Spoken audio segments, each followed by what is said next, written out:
तो हम लोग रामचरितमानस में प्रवेश करें। श्री रामचरितमानस में नवाह पारायण है। श्री रामचरितमानस में 7 कांड है। 7 कांड कौन कौन है? बाल कांड, अयोध्या कांड, अरण्य कांड, किष्किंधा कांड, सुंदर कांड, युद्ध कांड, लंका कांड और उत्तर कांड। और विचित्र बात है कि हमारे आपके जीवन में दिन भी केवल 7 ही हैं। सोमवार, मंगलवार, बुधवार, बृहस्पतिवार, शुक्रवार, शनिवार, रविवार। दिन भी केवल 7 ही हैं और रामचरितमानस में कांड भी केवल 7 ही हैं और हमारे आपके शरीर में ग्रंथि, ये बंधन भी केवल 7 ही है। काम, क्रोध, मद, लोभ, पास, मद, मिथ्या। हाँ, कितनी विचित्र बात है। और रामचरितमानस को साधारण समझना भी मत माई बाप। ये रामचरितमानस केवल एक पन्ने की किताब नहीं है। ये रामचरितमानस केवल एक पुस्तक नहीं है। रामचरितमानस मेरे राम जी का विग्रह है। रामचरितमानस मेरे राम जी की सरकार का साक्षात शरीर है। रामायण राम जी का चित्र है। प्रत्यक्ष राम का दर्शन रामचरितमानस में होता है। रामचरितमानस के 7 कांडों को मेरे परमात्मा के 7 अंग बताए गए। संत ने कहा, बोले सुनो, बालकांड प्रभु चरण, अयोध्या कटिमो है, बहुदर बनो आरण्य, हृदय किष्किंधा सो है, कि सुंदर ग्रीव मुखार बिंदु लंका कही गायो। बालकांड परमात्मा का चरण है। अयोध्या कांड मेरे राम जी सरकार का कमर है। अरण्य कांड मेरे राम जी सरकार का उदर है, यानी कि पेट है। किष्किंधा कांड मेरे राम जी सरकार का हृदय है। सुंदर उत्तर कांड मेरे सरकार का मस्तक है।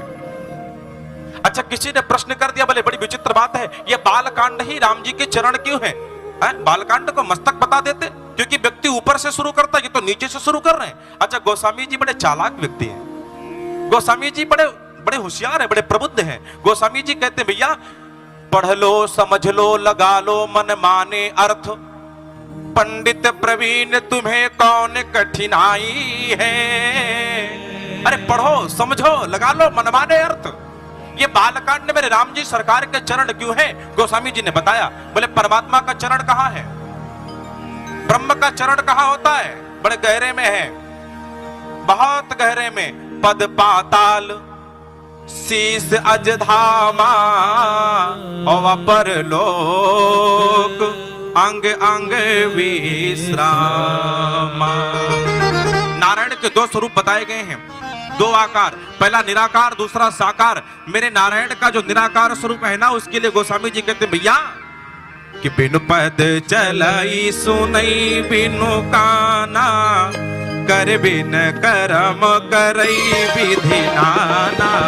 बिनु पद चलई सुनई बिनु काना, कर बिन करम करई विधि नाना। करई विधि नाना, कर बिन करम करई विधि नाना। मेरे नारायण का जो निराकार स्वरूप है ना, बिनु पद चलई सुनई बिनु काना, और कर बिन करम करई विधि नाना। और आनन रहित सकल रस भोगी, और बिनु बानी बगता बड़ जो।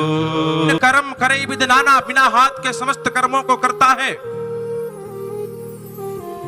आनंद रहित सकल रस भोगी, बिनु बानी बकता बड़ जोगी। जो बिना जिह्वा के, बिना नाचिका के समस्त रसों का भोग करता है, बिना बाणी के बोलता है, और हम जैसे तुच्छ वक्ताओं की भांति नहीं माई बाप। बिन बानी बकता बड़ जोगी, बहुत बड़ा वक्ता है। मेरे नारायण का निराकार स्वरूप है। बोले साकार में कैसा है? तो गोस्वामी जी ने कहा, सुनो, पद पाताल शीस अजधामा। ये जो पैर है ना, यातल बितल सुतल तलातल महातल रसातल पाताल में है, और जो सर है ये भू भुआ जना तपा सत्य और वैकुंठ लोक में है। मेरे नारायण का ये विराट रूप है। बोले बालकांड को इसीलिए चरण बताया गया, क्योंकि नारायण का चरण पाताल में बड़े गहरे में है, और बालकांड की कथा भी बड़े गहरी कथा है। बोले बालकांड में गहरी कथा क्या है? बोले बालकांड में गहरी कथा तो एक माता पार्वती की ही है। पार्वती जी ने राज पूछा है, कारण परमात्मा के जन्म के यत्न क्या है, कारण क्या है? और महादेव ने बताया है पार्वती से, कहते पार्वती राम जन्म कर हेतु अनेका और परम विचित्र एक देका। अच्छा, कारण जो होता है ना, कारण बड़ा गहरा होता है। यहां पर बैठे हुए लोगों को पता होगा, जब कोई कारण होता है ना तो सबके सामने बात नहीं करता, कहता बड़ी गहरी बात करेंगे बात, अभी आओ किनारे आओ, चलो ठीक है फोन पे बात कर लेंगे। हाँ, राम जी के अवतार के कारण भी बड़े गहरे हैं। राम जन्म कर है तो अनेका, कई कारण हैं। मेरे राम जी सरकार के जन्म के हेतु के विषय में माता पार्वती ने पूछा है, गहरी कथा महादेव ने सुनाया है, इसीलिए बालकांड को परमात्मा का चरण बताया गया। बालकांड प्रभु चरण, बोले अयोध्या कांड का अयोध्या को कमर बताया गया। बोले अयोध्या कांड को कमर क्यों बता दिया, अयोध्या कांड को पेट बता दिए होते? या बालकांड नारायण का चरण है तो अयोध्या कांड को हाथ बता देते? या बालकांड नारायण के चरण है तो अयोध्या कांड को मस्तक बता देते, सर बता देते? अयोध्या कांड को कमर क्यों बता रहे हैं? तो गोस्वामी जी ने बड़ी सुंदर बात बताई। बोले भैया अयोध्या कांड में जितने भी पात्र है ना, सब एकदम कमर कसे तैयार हैं। बोले कैसे? तो गोस्वामी जी ने बताया, बोले सुनो, अयोध्या कांड में ही राम जी सरकार वनवास गए हैं। हाँ, एक तरफ तो मंथरा कमर कस के तैयार है, ए महाराज होत प्रात यदि राम जी गए नहीं वनवास, तुम मोर मरन राउर अजस सब विध अहित तुम्हार। ए राजा, यदि प्रातः काल हुआ और राम वनवास नहीं गए ना, तो एक बात नोट कर लेना, मोर मरन, कैकेयी का प्रण देखिए, कैकेयी कहती मैं मर जाऊंगी, और जो आप है ना आपको अपयश लगेगा। एक तरफ कैकेयी कमर कस के तैयार है कि राम वनवास जाएं, और दूसरे तरफ मंथरा इतनी साधारण सी दासी यह घोर प्रतिज्ञा लेती है, तक था ही पलटूंगी सारा, वो घोर प्रतिज्ञा लेती है। साधारण सी दासी भी कमर कस के तैयार है। अरे और तो छोड़िए, लक्ष्मण जी भी कमर कस के तैयार हैं। लक्ष्मण जी राम जी के पास में गए, बोले भैया आप प्रातः वनवास जा रहे? बोले हाँ। लक्ष्मण जी ने कहा मुझे लेकर के चलना। अरे राम ने कहा लक्ष्मण मैं जंगल जा रहा हूँ, भरत और शत्रुघ्न ननिहाल में है लक्ष्मण, यदि तू भी चलेगा तो अयोध्या में कौन रहेगा? अयोध्या तो वीरान हो जाएगी रे। अरे अयोध्या खंडहर हो जाएगी लक्ष्मण, मेरे साथ जंगल मत चलो, तुम अयोध्या में रुक जाओ। लक्ष्मण जी ने कहा भैया मुझको न ले चलोगे तो जा भी नहीं सकोगे, दामन तुम्हारा जब मैं हाथों से थाम लूंगा। हे भैया यदि आप मुझको लेकर के नहीं चलते ना तो आप अभी जा नहीं पाओगे। ये लक्ष्मण अपने प्राणों का परित्याग कर देगा, क्योंकि शरीर तो लक्ष्मण का है, लेकिन इसके भीतर जो प्राण बसते हैं ना वो प्राण राम रूपी प्राण है, इसलिए आपको मुझे लेकर के चलना पड़ेगा। लक्ष्मण जी कमर कस के तैयार है।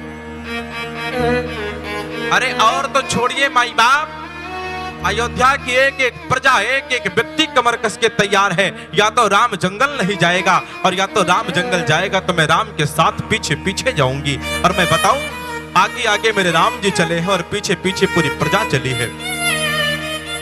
रघुनाथ चले जब कानन को, जनता वो दृश्य भुला न सकी,